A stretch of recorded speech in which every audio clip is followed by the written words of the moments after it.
गाय पे खुल के बोलना अब पॉलिटिक्स के लिए डेंजर हो गया है और शायद इसीलिए सुधांशु त्रिवेदी जी ने एक जबरदस्त जुगाड़ निकाला है, यही कि आप किसी के सवालों का जवाब ही मत दो बल्कि गाय समाज को ही डिवाइड करना।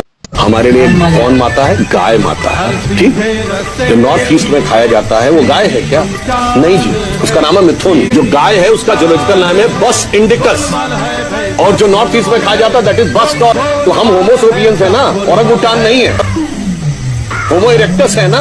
इसीलिए मैं कहना चाहता हूँ गाय माता मतलब एक खास प्रजाति की गाय को खाना वहां पर अलाउ। जैसे गाय माता है, जर्सी गाय माता नहीं है ना, भारतीय गाय माता है। तो इसलिए मैं कहना चाहता हूँ। अब ध्यान से सुनिए, उत्तर भारत की एक पर्टिकुलर ब्रीड की गाय ही गौ माता है। बाकी गाय, जर्सी गाय, विदेशी गाय, ये गाय तो है लेकिन ये गाय गौ माता नहीं है। शायद अब गायों में भी ब्राह्मण, क्षत्रिय, शूद्र, वैश्य जैसी जातियां होती होंगी और जिसे ग्रंथों में हमारे ऋषि मुनि लिखना ही भूल गए थे।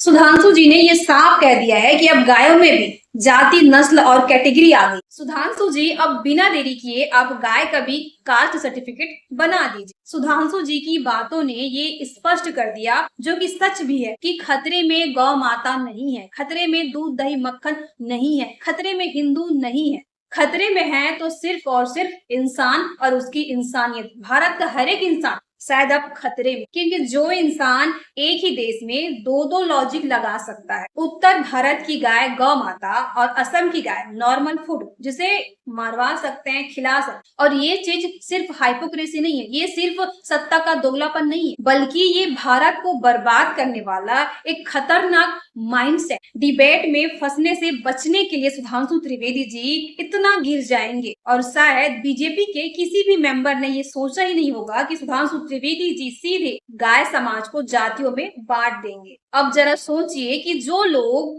गाय की नस्ल देख के डिसाइड करते हैं कि किसे बचाना है और किसे मरवाना है, वो लोग हम जैसे कॉमन पीपल के साथ क्या कुछ नहीं कर सकते। हिंदू समाज में वैसे भी 4 वर्ण हैं और इन सब चीजों के बाद सवाल ये नहीं उठता कि गाय सुरक्षित है या नहीं, सवाल ये उठता है कि आम आदमी कितना सेफ है। और आपको क्या लगता है, ऐसे लोगों के हाथों में आम आदमी, आप और मैं, कितना सेफ है? जरा सोच के बताइए। और अगर ये वीडियो अच्छा लगा हो तो लाइक, शेयर और कमेंट करना मत भूलिएगा।